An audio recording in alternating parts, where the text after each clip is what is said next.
নমস্কার, আপনারা দেখছেন সময় কলকাতা। আপনাদের সঙ্গে রয়েছি আমি পায়েল। আসছি বিস্তারিত খবরে। এবার ফান্ডের টাকা নয় ছয়ের অভিযোগে তোলপাড় জলপাইগুড়ি। কেন্দ্রীয় সরকারের 15তম অর্থ কমিশনের উন্নয়ন ফান্ডে বরাদ্দ প্রায় 25 লক্ষ টাকা। সেই টাকা অনিয়মের অভিযোগকে ঘিরে উত্তপ্ত মাগুরমারি 2 নম্বর গ্রাম পঞ্চায়েত।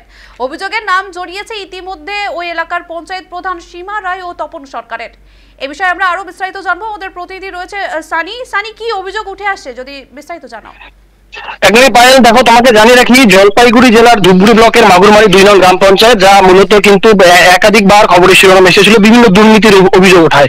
এবং এবারও আজ কিন্তু আর মাত্র কয়েক মিনিটের ব্যবধান, তারপরেই কিন্তু জলপাইগুড়ির এবিপিসি ময়দানে রাজ্যের মুখ্যমন্ত্রী মমতা বন্দ্যোপাধ্যায় তিনি কিন্তু সরকারি সভায় যোগ দেবেন এবং সেখানে তার একাধিক কর্মসূচি রয়েছে। এবং তার ঠিক আগেই, অর্থাৎ যেমনটা দেখা যাচ্ছে যে মাগুরমারি গ্রাম পঞ্চায়েতের বিভিন্ন এলাকা থেকে শুরু করে খোদ অঞ্চল যে কার্যালয় রয়েছে সেখানে এই ধরনের ব্যানার ছাপানো হয়েছে। যেমনটা বিরোধীদের তরফে জানানো হচ্ছে যে এই প্রধানের বিরুদ্ধে একাধিক অভিযোগ এর আগেও ছিল, বারংবার তারা এই অভিযোগের বিষয়ে তারা আন্দোলনে নেমেছিল। এবং সেখানে দেখা যাচ্ছে যে আজ সকাল থেকেই কিন্তু এই ধরনের পোস্টার পড়া রীতিমতো একেবারে চাঞ্চল্য তৈরি হয়ে গিয়েছে। রাজ্য রাজনীতি যেখানে তোলপাড় বলা বাহুল্য, ঠিক সে জায়গায় দাঁড়িয়ে তৃণমূলের তরফ থেকে যেমনটা জানানো হচ্ছে যে পুরোপুরি বিজেপি চক্রান্ত করে এই ধরনের কর্মকাণ্ডের সঙ্গে যুক্ত হয়েছে এবং রাতের অন্ধকারকে কাজে লাগিয়ে তারা এই ধরনের পোস্টার টাঙিয়ে দিয়ে, আজ যেহেতু রাজ্যের মুখ্যমন্ত্রী আসছেন এবং মুখ্যমন্ত্রী আসার আগে তারা এই ধরনের কর্মকাণ্ড করছেন। এবং ইতিমধ্যেই আমরা কিন্তু যোগাযোগ করেছিলাম অভিযুক্ত যে প্রধানের বিরুদ্ধে অভিযোগ, অর্থাৎ সীমা রায়, তিনি যেমনটা জানিয়েছেন, তিনি সাফ জানিয়ে দিয়েছেন যে এই ধরনের কোন রকম অভিযোগের কোনো ভিত্তি নেই, পুরোটাই ভিত্তিহীন অভিযোগ করা হয়েছে। এবং এর আগেও যে অভিযোগ তোলা তার অডিট হয়েছে, সেই অডিটেও কোনো প্রমাণ মেলেনি, কোনো সত্যতা পাওয়া যায়নি। এবং তিনিও যেমনটা বলছেন যে বিজেপি দ্বারাই এই ধরনের কর্মকাণ্ড করা সম্ভব এবং তারাই এই ধরনের কাজ করেছে বলে তিনি জানিয়েছেন। এবং গোটা ঘটনা বিষয়ে তিনি তদন্তেরও একটা কিন্তু পরিকল্পনা করবেন বলে তিনি জানাচ্ছেন। এবং যেহেতু আজ রাজ্যের মুখ্যমন্ত্রী মমতা বন্দ্যোপাধ্যায় এই জলপাইগুড়ির মাটিতেই রয়েছেন, তিনি সভা করছেন, সে কারণে আজকে এই বিষয়টি নিয়ে তারা বেশি মাথা ঘামাতে না চাইলেও তারা কিন্তু এর তদন্ত করবেন। পাশাপাশি বিরোধী যে রাজনৈতিক দলগুলি রয়েছে তারা কিন্তু বারবার এই প্রধান এবং সংশ্লিষ্ট যার তৃণমূল নেতা যার বিরুদ্ধে কিন্তু অভিযোগ উঠেছে তাদের বিরুদ্ধে সরব হয়েছেন। তারা দাবি করছেন যে তাদের নিজস্ব গোষ্ঠী কোন্দল রয়েছে এবং নিজস্ব নেতা, তাদের যারা নেতারা রয়েছেন তারা এই ধরনের কাজ করছেন। কারণ এর আগেও আমরা দেখেছিলাম প্রাক্তন পঞ্চায়েত সদস্য তিনি কিন্তু এই প্রধানের বিরুদ্ধে অভিযোগ করেছিলেন। সব মিলিয়ে একেবারে তৃণমূল বিজেপি যে গোষ্ঠী একটা দ্বন্দ্ব চলছে 26-এর নির্বাচনের আগে, তা কিন্তু এই ধরনের পোস্টার পড়ে যাওয়ায় কিন্তু একেবারে চাঞ্চল্যকর পরিস্থিতি হয়ে গেছে গোটা ধূপগুড়ি জুড়ে। পায়েল, ধন্যবাদ সানিকে। একেবারে বলা যেতেই পারে যে মুখ্যমন্ত্রী মমতা বন্দ্যোপাধ্যায়ের সফরের প্রাক্কালে এলাকা জুড়ে রয়েছে সাদা কাগজে লাল অক্ষরে লেখা একদম পোস্টার, যেটা ইতিমধ্যেই বলা যেতে পারে পোস্টার ঘিরে চাঞ্চল্য ছড়িয়েছে গোটা এলাকায়। আর এর জেরে রাজনৈতিক মহলেও শুরু হয়েছে জোর চাপানোতর।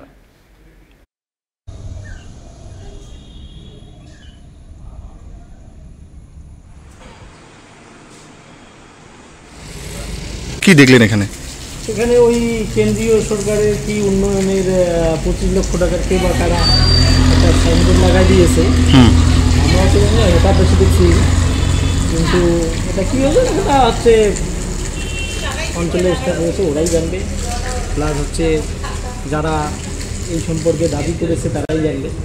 কি মনে হচ্ছে কারা করতে পারে? করতে পারে এখন সঠিকভাবে আমরা কি বলবো, গুজবও হতে পারে, আবার রাজনৈতিক ষড়যন্ত্র হতে পারে। আসলে এটা তো ভিত্তিহীন অভিযোগ। মানে আজকে আমাদের সিএম আসতেছে, বিরোধীদের তো কাজ নাই কোনো, এরা কুৎসা অপপ্রচার এগুলাই করে বেড়ায়। আমরা অত নোংরা রাজনীতি করি না, ওরা রাজনীতির ওদের সামনাসামনি আসুক না, কি আছে বলুক, সামনাসামনি হোক আলোচনা, উন্নয়ন নিয়ে কথা হোক। মানুষ কেন ভোট দেয়? উন্নয়নের জন্যই ভোট দেয় সাধারণ মানুষ। কী করছে বিজেপি? নোংরামি করতেছে মাগুরমারি টুতে, এখন রাস্তা নাই আর কোনো কিছু। কেন্দ্রীয় সরকার যে টাকা পাঠাচ্ছে আজকে তৃণমূলের এই প্রধান এবং তৃণমূলের নেতারা সেই টাকা আজকে সাধারণ মানুষের জন্য যে উন্নয়নের টাকা, সেই টাকা তারা আজকে আত্মসাৎ করছে। এর আগেও আমরা ধূপগুড়ির ভিডিও এবং ডিএমকে আমরা বারংবার এই মাগুরমারি 2 গ্রাম পঞ্চায়েতের যে দুর্নীতি, সেই দুর্নীতি সম্পর্কে আমরা তাদেরকে অবহিত করেছি এবং এখনও পর্যন্ত আজকে তার বিরুদ্ধে কোনো ব্যবস্থা হয়নি।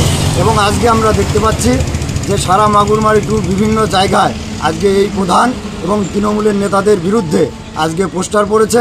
অনেক আগে অভিযোগ করছে, তো যে তদন্তও করছে, এখানে সব ঠিকঠাক আছে।